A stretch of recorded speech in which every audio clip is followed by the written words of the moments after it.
আপনি কি জানেন মানুষ কেন অজ্ঞানতার অন্ধকারে ডুবে থাকে আর কিভাবে সেই অন্ধকার ভেদ করে পাওয়া যায় চিরন্তন সত্য? মহাভারতের গভীর রহস্যময় অংশ সনদ সুজাতীয়ের পঞ্চম ও ষষ্ঠ অধ্যায়ে মহাজ্ঞানী সনদ সুজাত ধৃতরাষ্ট্রকে এমন কিছু সত্য বলেন যা আজও আমাদের জীবনের পথ বদলে দিতে পারে। আত্মা কি সত্যি অমর? মুক্তি কি শুধু জ্ঞানেই সম্ভব, নাকি আমরা নিজেরাই নিজের বন্ধনের কারণ? এই প্রশ্নগুলোর উত্তর জানতে শেষ পর্যন্ত অবশ্যই দেখুন এই ভিডিওটি। গল্পে মহাভারত কথা উদ্যোগ পর্ব সনদ সুজাতীয় পঞ্চম অধ্যায় যোগপ্রধান ব্রহ্মবিদ্যার প্রতিপাদন। ধৃতরাষ্ট্রকে সনদ সুজাত বললেন, রাজন, শোক, ক্রোধ, লোভ, মোহ, কাম, মান, অধিক নিদ্রা, ঈর্ষা, তৃষ্ণা, কাপুরুষতা গুণাদিতে দোষ দর্শন এবং নিন্দা করা, এই 12টি মহাদোষ মানুষের প্রাণনাশক। রাজেন্দ্র, মানুষ একে একে সব দোষ গ্রহণ করে এবং তার সংস্পর্শে মূঢ়বুদ্ধি মানুষ পাপ কাজ করতে থাকে। লোলুপ, ক্রূর, কঠোরভাষী, কৃপণ, ক্রোধী এবং নিজ প্রশংসাকারী, এই 6 প্রকার মানুষ ক্রূর কর্মচারী হয়। এরা কিছু পেলেও ভালো ব্যবহার করে না, সংভোগকারী, বিষম ব্যবহারকারী, অত্যন্ত অহংকারী, স্বল্প দান করে অধিক বর্ণনাকারী, কৃপণ, দুর্বল হয়েও শক্তির অহংকার প্রদর্শনকারী এবং নারী বিদ্বেষকারী, এই 7 প্রকারের মানুষকে পাপী এবং ক্রূর বলা হয়েছে। ধর্ম, সত্য, তপ, ইন্দ্রিয় সংযম, ঈর্ষা না করা, লজ্জা, সহনশীলতা, কারো দোষ না দেখা, দান, শাস্ত্রজ্ঞান, ধৈর্য এবং ক্ষমা, ব্রাহ্মণদের এই হলো 12টি মহাব্রত। যিনি এই 12টি ব্রত হতে কখনো চ্যুত হন না, তিনি সমস্ত পৃথিবী শাসন করতে সক্ষম। এর মধ্যে 3, 2 বা 1 গুণেও যারা যুক্ত, তাদেরও কোনো বস্তুতে মমত্ববোধ থাকে না। ইন্দ্রিয় নিগ্রহ, ত্যাগ এবং অপ্রমাদ, এতেই অমৃতের স্থিতি হয়। ব্রহ্মই যার প্রধান লক্ষ্য, সেই বুদ্ধিমান ব্রাহ্মণের এগুলি মুখ্য সাধন। সত্য হোক কিংবা মিথ্যা, অপরের নিন্দা করা ব্রাহ্মণদের শোভা পায় না। যারা অপরের নিন্দা করে তারা অবশ্যই নরক গমন করে। অহংকার বা দম্ভের 18টি দোষ, যা প্রথমে উল্লেখ করলেও স্পষ্টভাবে বলা হয়নি।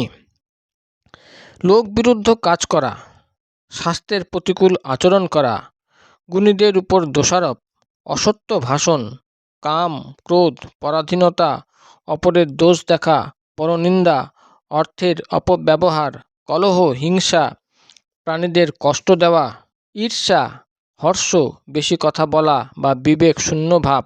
সুতরাং বিদ্বান ব্যক্তিদের অহংকারের বশীভূত হওয়া উচিত নয়, কারণ সৎ ব্যক্তিরা সর্বদাই এর নিন্দা করে থাকেন। সৌহার্দ্য বা মিত্রতার 6টি গুণ অবশ্যই জেনে রাখা উচিত। সুহৃদের ভালো হলে তাতে হর্ষোৎফুল্ল হওয়া, খারাপ কিছু হলে মনে কষ্ট অনুভব করা, এই 2টি গুণ। তৃতীয় গুণ হলো নিজের যা সঞ্চিত ধন থাকে, মিত্র চাইলে তা দিয়ে দিতে হয়। মিত্রের জন্য না চাওয়া বস্তুও অবশ্যই প্রদানযোগ্য হয়। তাছাড়াও সুহৃদ চাইলে তার হিতের জন্য শুদ্ধভাবে নিজ প্রিয় পুত্র, অর্থ সম্পদ এবং পত্নীকেও দিয়ে দেওয়া যায়। মিত্রকে অর্থ প্রদান করে প্রত্যুপকার পাবার কামনা না করা, এ হলো চতুর্থ গুণ। নিজ পরিশ্রমে অর্জিত ধন উপভোগ করা উচিত, মিত্রের উপার্জন অবলম্বন করে নয়, এটি পঞ্চম গুণ। মিত্রের ভালো করার জন্য নিজের ভালোর পরোয়া না করা, এটি ষষ্ঠ গুণ। যে ধনী গৃহস্থ এরূপ গুণবান, ত্যাগী ও সাত্ত্বিক হয়, সে তার 5 ইন্দ্রিয় থেকে 5টি বিষয়কে প্রত্যাহার করে নিতে পারে। যিনি বৈরাগ্যের অভাব থাকায় সত্য থেকে ভ্রষ্ট হয়েছেন, এরূপ মানুষের দিব্যলোক প্রাপ্তির সংকল্পে সঞ্চিত ইন্দ্রিয় নিগ্রহরূপ তপস্যা সমৃদ্ধ হলেও তা কেবল ঊর্ধ্বলোক প্রাপ্তির কারণ হয়, মুক্তির নয়। কারণ সত্যস্বরূপ ব্রহ্মবোধ না হওয়ায় তাদের দ্বারা সকাম যজ্ঞের বৃদ্ধি ঘটে। কারো যজ্ঞ মনের দ্বারা, কারো বাক্যের দ্বারা, আবার কারো যোগ্য ক্রিয়ার সাহায্যে সম্পন্ন হয়। সংকল্পসিদ্ধ অর্থাৎ সকাম পুরুষ থেকে সংকল্পরহিত অর্থাৎ নিষ্কাম পুরুষের অবস্থান উচ্চে, কিন্তু ব্রহ্মবেত্তার অবস্থান তারও ঊর্ধ্বে। তাছাড়া আর একটি কথা, এই মহত্ত্বপূর্ণ শাস্ত্র যশোরূপ পরমাত্মাকে প্রাপ্তি করায়, এটি শিষ্যদের অবশ্যই পাঠ করানো উচিত। পরমাত্মা হতে ভিন্ন এই সমস্ত দৃশ্য প্রপঞ্চ বাক্যের বিকার মাত্র। বিদ্বানরা এই কথা বলে থাকেন। এই যোগশাস্ত্রে পরমাত্মা বিষয়ক সম্পূর্ণ জ্ঞান প্রতিষ্ঠিত। যে এটি জেনে যায় সে অমরত্ব লাভ করে।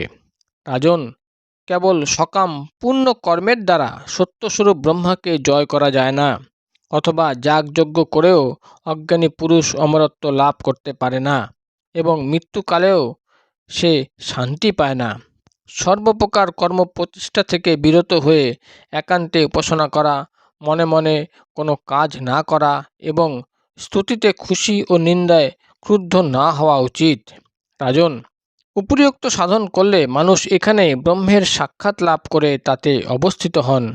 বিদ্বান, বেদাদি বিচার করে আমি যা জেনেছি তাই তোমাকে জানালাম।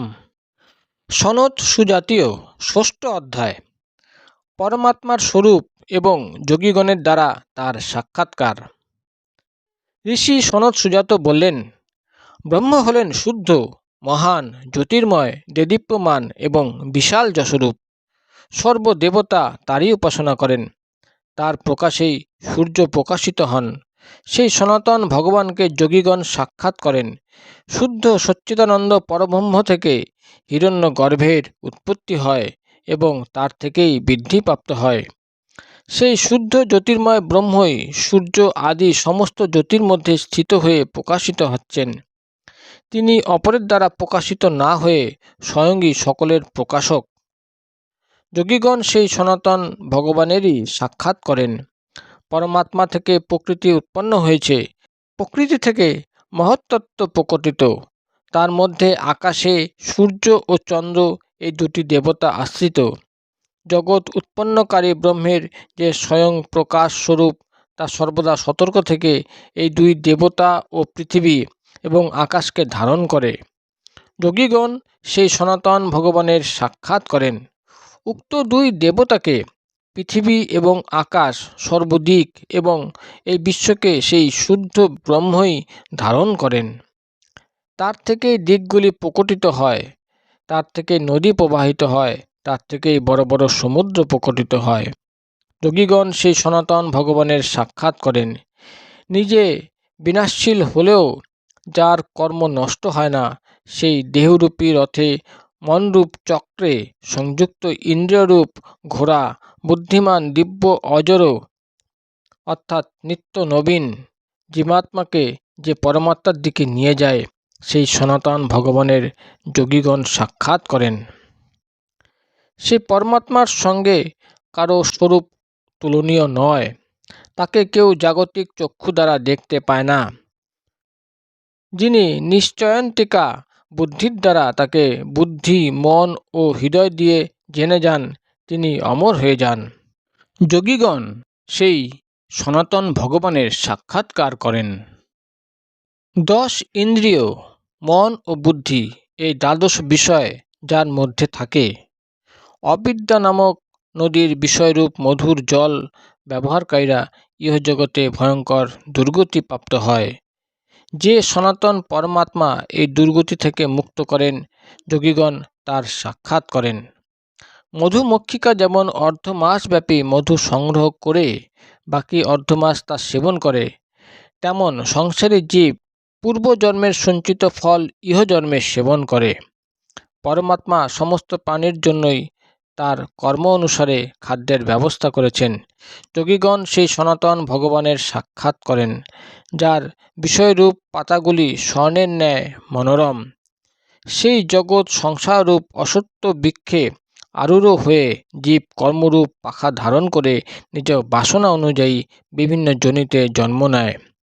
কিন্তু যার জ্ঞান লাভ করে জীবগণ মুক্তি লাভ করেন, যোগীগণ সেই পরমাত্মার সাক্ষাৎকার করেন।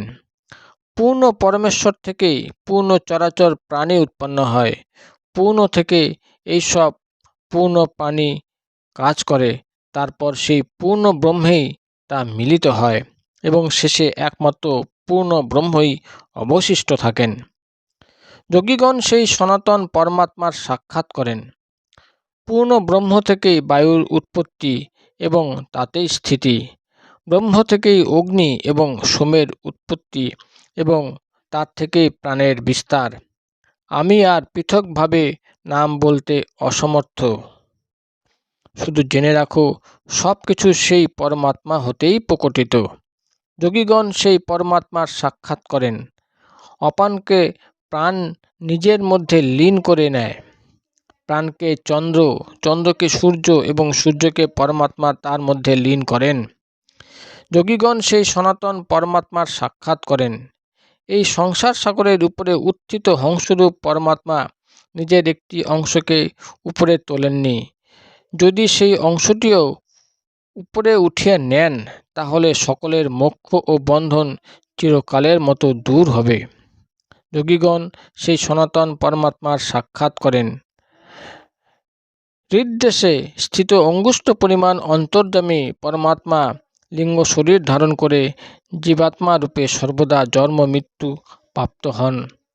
সকলের শাসক, স্থবনীয়, সর্বসমর্থ, সকলের আদি কারণ এবং সর্বত্র বিরাজমান সেই পরমাত্মাকে মূঢ় ব্যক্তিরা দেখতে পায় না, কিন্তু যোগীগণ সেই সনাতন পরমাত্মার সাক্ষাৎ পান। কোনো ব্যক্তি সাধন সম্পন্ন হোক অথবা সাধনহীন, সকল মানুষের মধ্যেই সমানরূপে সে ব্রহ্ম পরিলক্ষিত হন। তিনি বদ্ধ ও মুক্ত সবার মধ্যেই সমভাবে অবস্থিত। পার্থক্য শুধু এই যে, তিনি মুক্ত পুরুষ, তিনি আনন্দের মূলস্রোত পরমাত্মাকে লাভ করেন। সেই সনাতন ভগবানেরই যোগীগণ সাক্ষাৎ করেন। বিদ্বান ব্যক্তিরা ব্রহ্মবিদ্যার দ্বারা ইহলোক এবং পরলোক উভয়কেই ব্যাপ্ত করে ব্রহ্মভাব প্রাপ্ত হন। সেই সময়ে তারা অগ্নি হত্যাদি কর্ম না করলেও তাদের পূর্ণ বলেই জানতে হয়। রাজন, এই ব্রহ্মবিদ্যা যেন তোমার মধ্যে লঘুত্ব প্রাপ্ত না হয়। এর দ্বারা তুমি সেই প্রজ্ঞা লাভ করো যা ধৈর্যশীল ব্যক্তিরা লাভ করেন। সেই প্রজ্ঞার দ্বারাই যোগীগণ সেই সনাতন পরমাত্মার সাক্ষাৎ করেন। এইভাবে পরমাত্মা ভাব লাভ করা মহাত্মা ব্যক্তি অগ্নিকে নিজের মধ্যে ধারণ করেন। যিনি সেই পূর্ণ পরমেশ্বরকে জানতে পারেন, তিনি কৃতকৃত্য হয়ে যান। যোগীগণ সেই সনাতন পরমাত্মার সাক্ষাৎ লাভ করেন। এই পরমাত্মার স্বরূপ দেখা যায় না। যার অন্তঃকরণ অত্যন্ত শুদ্ধ, তিনিই তাকে দর্শন করতে সক্ষম। যিনি সকলের হিতৈষী এবং মনকে বশে রাখেন, যার মনে কখনো দুঃখ হয় না, এইভাবে যিনি সন্ন্যাস গ্রহণ করেন, তিনি মুক্ত হয়ে যান। সেই সনাতন পরমাত্মাকে যোগীগণ সাক্ষাৎ করেন। সাপ যেমন নিজেকে গর্তে লুকিয়ে রাখে, দাম্ভিক ব্যক্তিরা তেমনি তাদের শিক্ষা ও ব্যবহারের দ্বারা তাদের পাপ লুকিয়ে রাখে।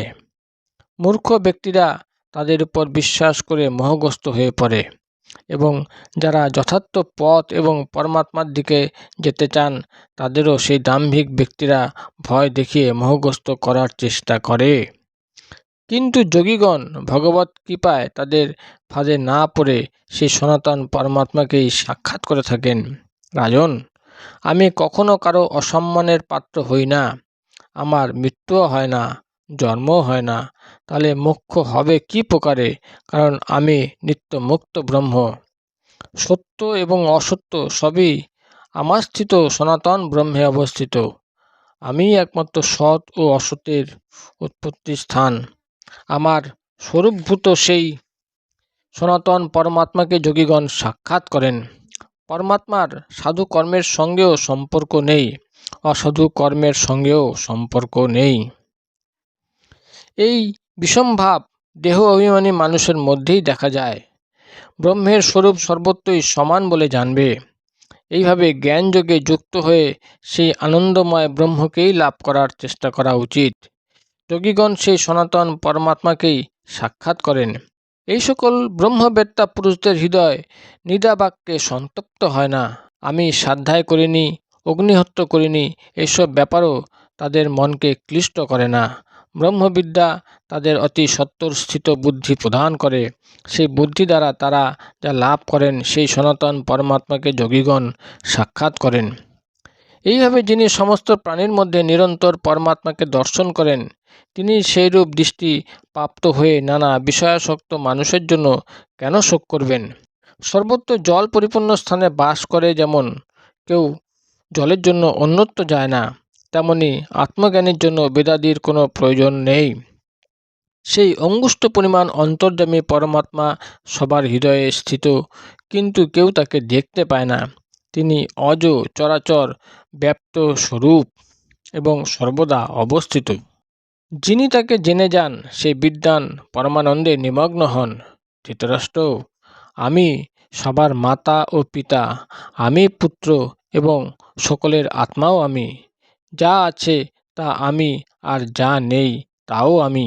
ভারত, আমি তোমার পিতামহ, পিতা এবং পুত্র।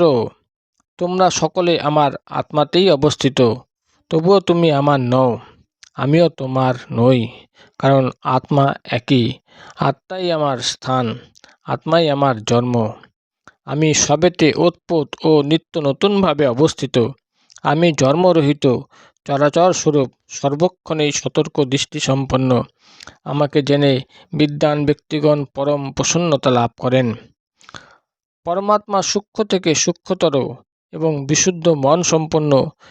তিনি সকল প্রাণীতে অন্তর্যামীরূপে বিরাজমান। সম্পূর্ণ প্রাণীতে হৃদয় কমলে অবস্থিত সেই পরম পিতাকে বিদ্বান ব্যক্তিরাই জানেন।